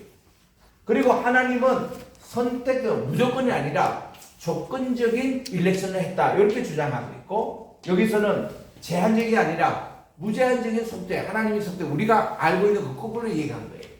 그리고 하나님의 이 은혜도 우리가 불가능하지 아니라 우리는 거절할 수 있는 은혜도 있다. 이렇게 이제 free will 이게 자유의지를 쪽으로 이렇게 해석을 하고 마지막 다섯 번째도 하나님의 구원은 하나님이 이루시는 건데 이거를 이제 성도 면에서 이 구원도 100% 다 이루어지는 것은 아니다. 이렇게 이제 주장을 해가지고 여기서 이렇게 다섯 가지 이 출입 교리를 만들어냈거든요. 우리 한번 요거는 영어로 한번 따라하십니다. Total depravity, unconditional election, limited atonement, irresistible grace, perseverance of saints. 예, 이런 5가지 이제 우리 우리 구원의 교리를 이렇게 이제 볼 수가 있는 것입니다. 마지막으로 그러면 우리에게 필요한 것이 구원입니다. 구원론을 여러분 잘 아셔야 돼요. 이게 틀려버리면은 온갖 이단이 나오고 오늘날 한국애가 잘못 긁고 있는 이런 것이 다 나옵니다. 여러분 구원론 하면은 영어로서는 물론 소테리얼러지 구원론 이거는 이제 소테리아라는 헬라 말에서 나왔는데 이것이 구세주라는 뜻 아니겠습니까? 여기에 대해서인데 예수님이 바로 이 구세주입니다. 우리 예수님에 대한 칭호를 보면은 제일 많이 나오는 게 랜섬이라는 용어가 나와요. 마가복음 10장 45절에 인자가 온 것은 섬김을 받으려 함이 아니라 미니스터입니다. 오히려 섬기라고 투 미니스터입니다. 그리고는 자기 목숨을 많은 사람을 위하여 랜섬을 주기 위해서 오셨다 이런 말씀입니다. 이 랜섬이라는 것이 뭔가 하니 이거는요 우리 한국어로 말하면 몸값입니다. 몸값. 한 사람이 빚이 있었어요. 빚을 갚을 수가 없었습니다. 그 집의 애들과 이 사람이 노예가 됐습니다. 이 집에 노예가 돼 있어요. 그런데 이 노예된 이 사람이 부자인 자기 그 친족을 만납니다. 야, 그 형제, 우리가 이렇게 해서 노예가 돼버렸는데 얼마나 창피한 일이냐고 집안에. 당신이 좀 돈을 좀 이렇게 풀어가지고 우리를 대신해서 이 속전을 해달라고. 이게 랜섬이에요. 몸값을 지불하고 노예에서 이제 해방이 돼서 그렇게 나갑니다. 이거를 랜섬이라고 해요. 우리 주님이 오신 십자가에 달리시고 목숨을 주신 것이 우리에게 몸값 지불하라. 우리가 지금 죄의 노예가 됐습니다. 사탄의 노예가 됐습니다. 예수님이 몸값을 지불함으로 우리가 프리맨, 우리가 자유함을 얻는 거예요. 두 번째로 우리 주님을 리디머라고 그래요. 리디머. 요거는 우리로 말하면 땅값입니다. 땅값. 이거를 우리 헬라어에서 고엘이라고 그렇게 얘기하는데 가알 동사, 고을 동사가 redeem 한다는 뜻입니다. 땅을 무르다. 이건 아까식으로 내가 이제 그 어떤 땅을 이제 다 빚 때문에 다 넘어갔어요. 넘어갔는데 그 지파의 어른 가운데 한 분이 부자가 있었습니다. 아이고 이 자네 이거 우리 지파의 땅을 저쪽으로 넘기면 어떡하나 하고 내가 대신 갚아줄 테니까 그 땅을 우리 다시 찾게 하고서는 리딤을 해준 거예요. 이런 것이 룻기에 보면은 4장 6절에서 7절에 이 단어가 나옵니다. 여기 보면은 나오미가 룻에게 이런 얘기합니다. 야, 너 지금 참 이번 추수기 때에 정말 이 보아스, 그 보아스는 라합의 아들이잖아요. 그 집에 가서 이렇게 참 추수하는 거 정말 잘하는 일이다. 그런데 이제 우리가 이것을 곡식을 다 거둬서 타작하는 그날에 이분이 은근하게 참 술에 취하고 기분 좋을 때에 내가 밤중에 가서 그 같은 집인데 이 타작 그 할 때는 집에서 자는 게 아니라 타작 마당에서 그 야영을 하거든요. 야영을 할 때에 그가 내가 살짝 가가지고 그분 이불 밑에 가서 숨어 있다가 새벽에 그분이 잠기돼서 깨면은 이렇게 고백하라고. 아이고 선생님, 사장님, 이게 계집종이 간절히 부탁할 건데 저하고 결혼을 해 주시면은 우리 돌아가신 시아버지 엘리멜렉이 빼앗은 땅을 물을 겁니다. 리딤할 것입니다. 이렇게 이제 얘기를 하는 거예요. 나 그 우리 보아서는 다 알아듣죠. 아이고 그래. 너 얘기 보니까 내 시어머니 나오미가 그렇게 부탁했구나. 벌써 다 눈치채고 있는 거예요.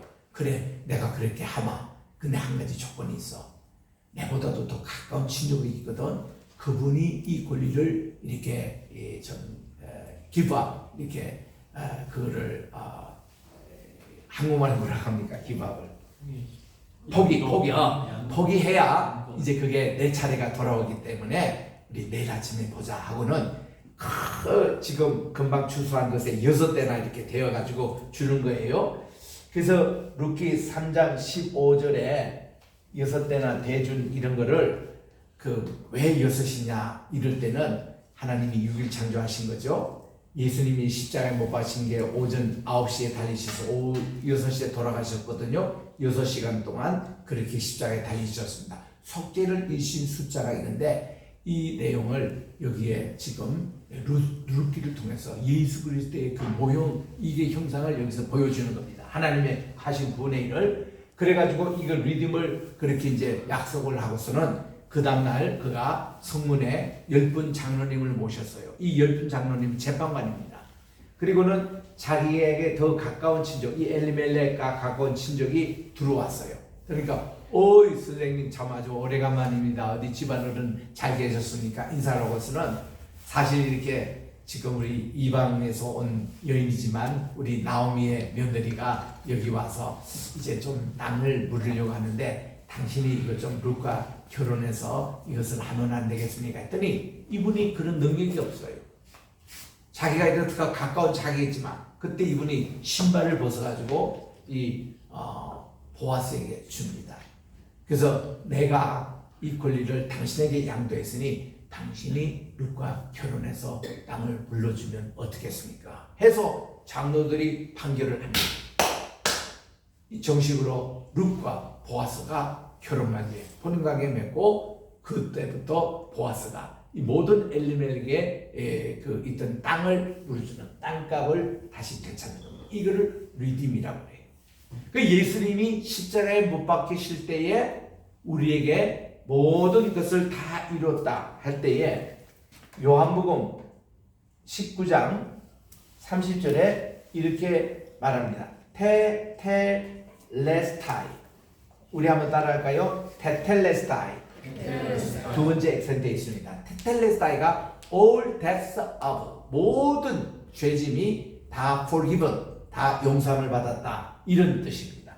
그래서 이 구원하다 할 때에 리딤 사상이 그렇게 있는 것이고, 세 번째가 save라는 얘기입니다. save. 이거를 구원하다 그랬는데 예수아라는 이름 자체가 예수아입니다. 예수아라는, 우리 따라합시다. 예수아. 예수님의 본래 이름이 예수아거든요. 이거를 이제 히브리 말에서 헬라 말에서 예수스라고 이렇게 이제 됐습니다만 본래 예수아입니다. 예수아라는 뜻 자체가 뭔가니 모든 사람의 죄에서부터 세이브, 구원했다, 이런 뜻이에요.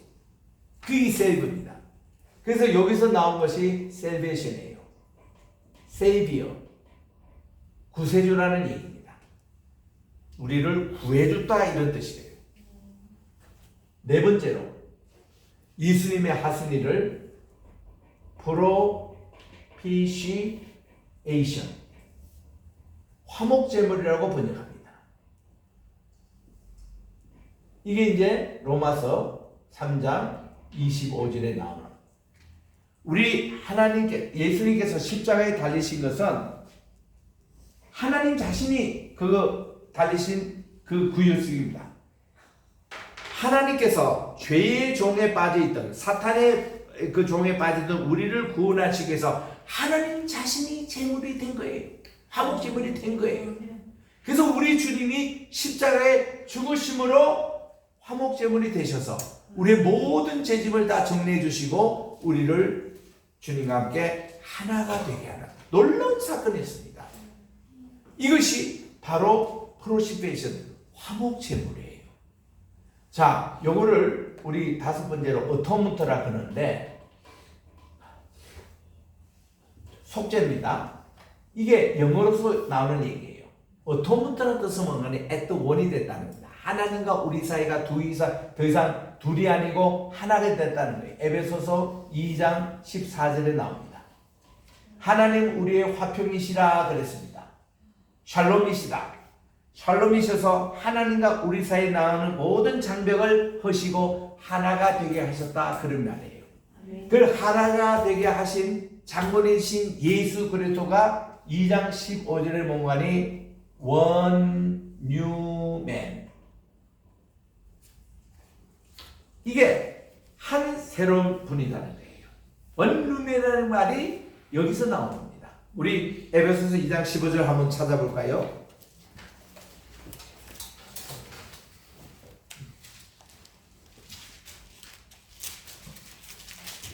2장 14절부터 제가 읽겠습니다. 그는 우리의 화평이시라, 샬롬이시라. 이거를 이제 그 헬라 말에서는 엘피스라고 그러는데, 둘로 하나를 만드사 원수된 것 곧 중간에 막힌 담을 자기 육체로 허시고, 자기 육체입니다. 법조문으로 된 계명의 율법을 폐하셨으니 이는 이 둘로 자기 안에서 한 세 사람을 지어 화평하게 하셨다 그랬습니다. 이 한 세 사람이 바로 예수 그리스도를 말하는데, 또 하나는 중생한 우리 크리스찬, 이게 바로 피스메이커입니다. 그래가지고 우리 주님께서 화평케 하는 자는 복이 있나니 할 때 피스메이커잖아요.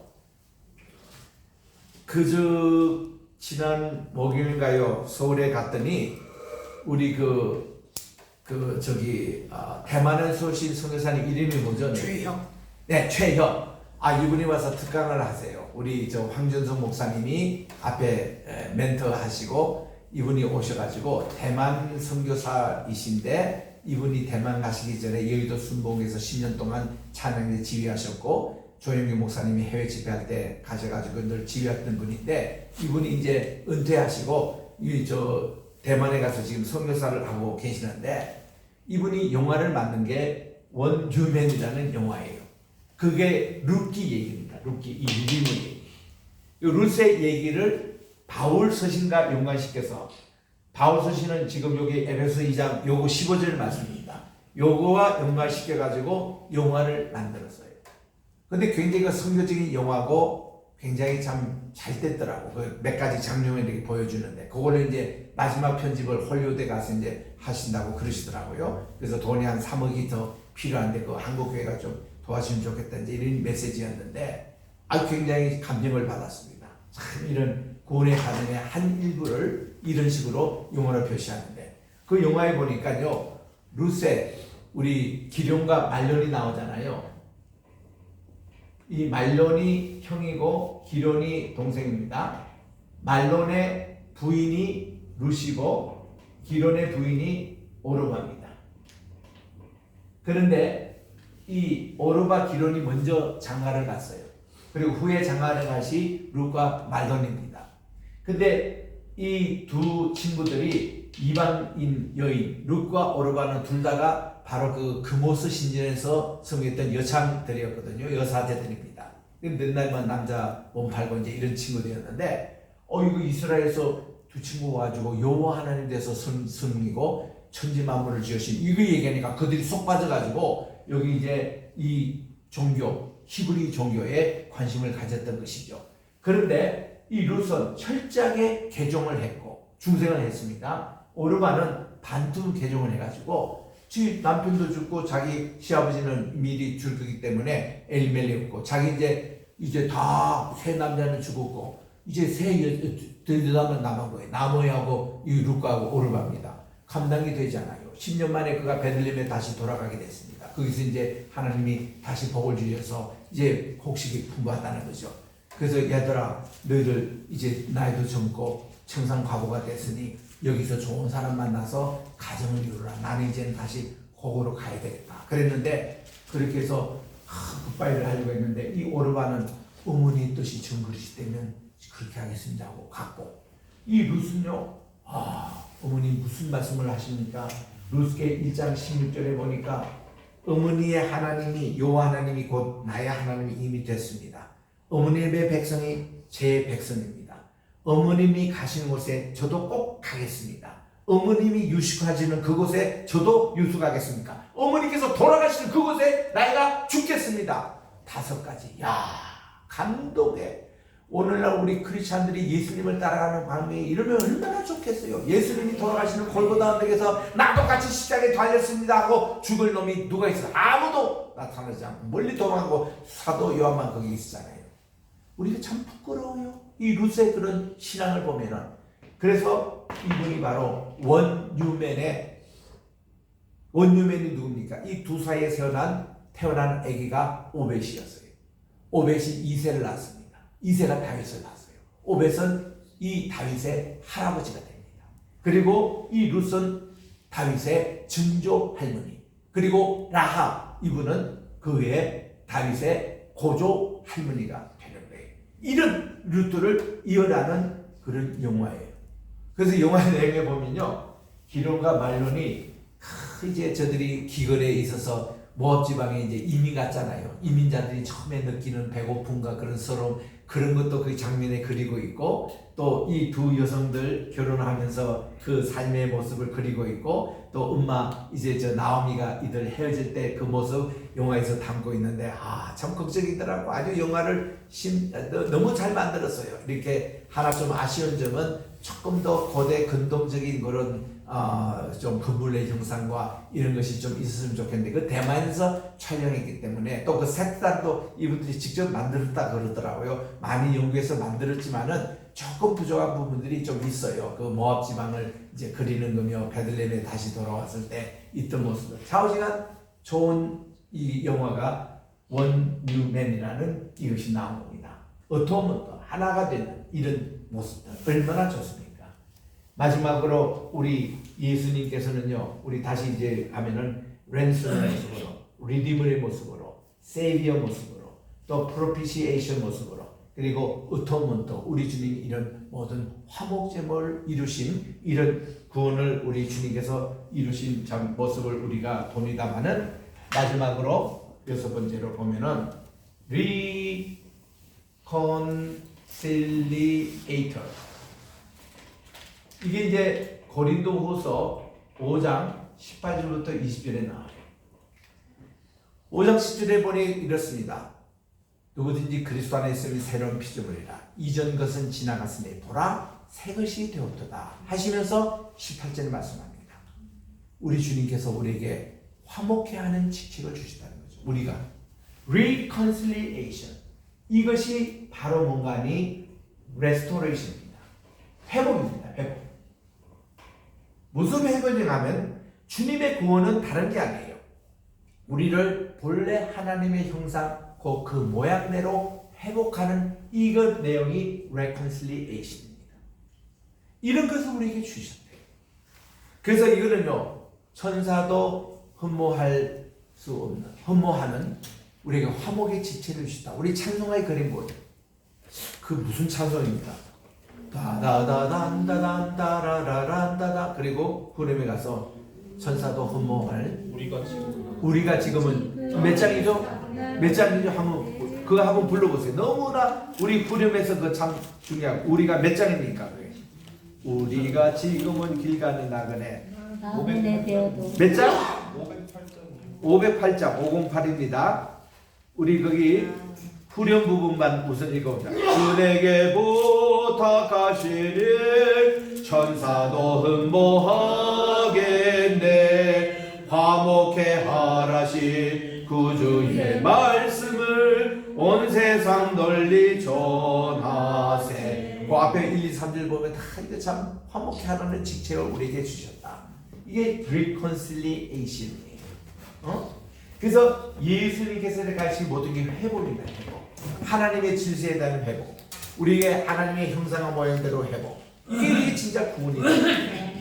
그러니까 우리 구원에 대해서 우리 물론 교재 여러분들이 보시면 59페이지 뭐 다 이렇게 나오는데요. 그거는 이제 교재고, 지금 제가 이게 설명하는 이게 진짜입니다. 이게 진짜 교과서 같은 내용인데, 이게 성경신학이에요. 이게 성경신학에서는 이렇게까지 다루지 않습니다. 이 성경신학에서 구원론을 이렇게 다루는 거예요. 우리는 이거를 정말 숙지하셔야 됩니다. 여러분이 절시신학 공부할 때 이게 가장 핵심이에요.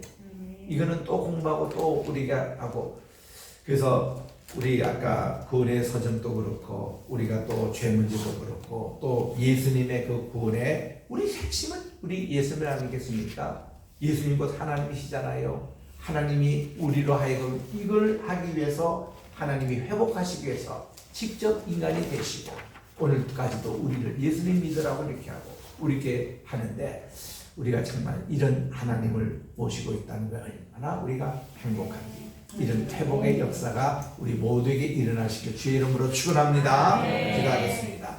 하나님 아버지 감사합니다. 오늘도 우리 조직신앙 참 중요한 일론, 죄 일론과 또 인죄론과 또 이렇게 예수 그리스도가 누구신지 또 성령님께서 행하시는 우리 10가지의 오르도 살루티스 공부를 하면서 우리들이 이것을 늘 마음속으로 숙지하고 우리가 이것을 잘 배울 때 우리가 참된 구원관이 있을 때 이단 사이비에 넘어가지 않고 한국교회가 문제가 어떤 것인지 절름발이의 신앙생활을 하지 말고 온전한 믿음 생활하여 하나님이 기뻐하시는 구원으로 다 우리가 입성할 수 있도록 은혜 베풀어 주시옵기를 예수님의 이름으로 기도합니다. 아멘. 고맙습니다.